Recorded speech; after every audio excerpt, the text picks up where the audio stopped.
if you want to see or examine stratified squamous lining epithelium, you can use a section from the vagina, as in this case. So this is under 40X, and the lining epithelium is this one.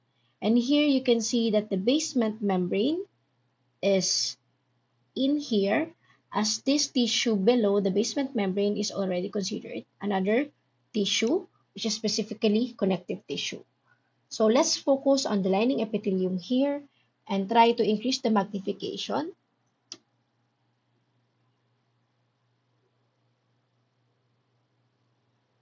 Here you can see that the top cells are flat, while the middle and basal cells are more polymorphic. Some are spindle shaped and some are cuboidal shaped. So we can magnify it more so we can appreciate the flattened topmost cells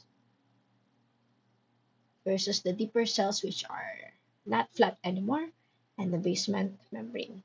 So again, there is no keratin in this type of stratified squamous epithelium.